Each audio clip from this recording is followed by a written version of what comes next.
Hi, I'm here to teach how to do a self-breast exam. We're using for purposes today a balloon that's filled with water just for demonstration purposes.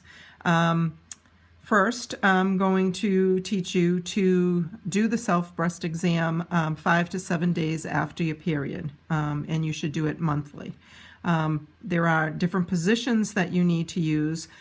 First, you would stand looking into the mirror to evaluate for any abnormalities in shape or any dimples. Then you would check the nipple area for any cracking or any scaling. Those are things that would need to be reported to the physician. You will, while standing in front of the mirror, first you look and you see any changes, and then what you would do is you would lean forward with your hands on your hips and see if there's any obvious changes or lumps that are visual.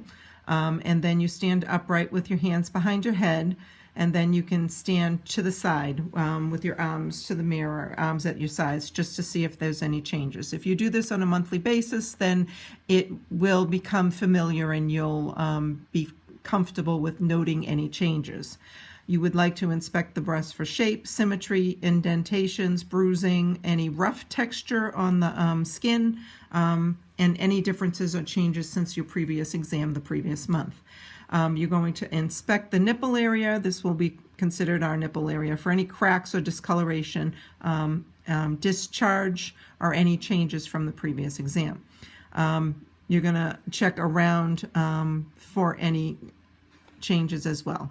Then you're going to palpate the breast for any tenderness, any lumps, lesions, or any change since the previous exam. Usually you would start by in the center and you move your fingers around in a circle all the way around, feeling for any nodules, any lumps that aren't there. The first person that usually finds anything is the person that does the self-breast exam. If there's any noted nodules, that's something you would report. After you do your breast exam in front of the mirror, you would lie down in the bed and you would put your arm over your head and palpate again, making sure to go up and underneath the axilla to make sure that you test the area that has the glands in it. It's called the tail of Spence. And again, you would report any changes or new findings to your primary care physician and follow up as necessary. It is important that from the age of 40 on, you have yearly mammograms and follow the doctor's instructions. Thank you.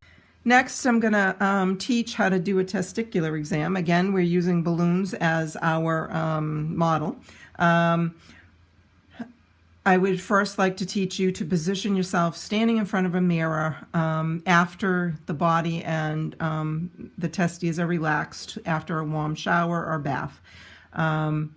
You would visually inspect the scrotum, the penis, for any sores, swelling, discoloration, or redness.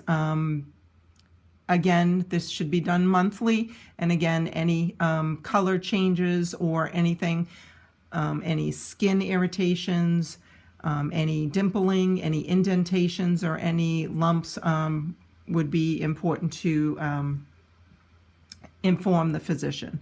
You would palpate the scrotum, noting the size of the testes. They're not always the same size, the shape of them, and you would really, although these are filled with air, you would really feel inside for any swelling to either side of the scrotum, any tenderness, any sores or anything like that. You would make sure that you palpate the underside, the posterior of the testicles, as well as underneath. You would make sure there's no lumps, tenderness, or swelling.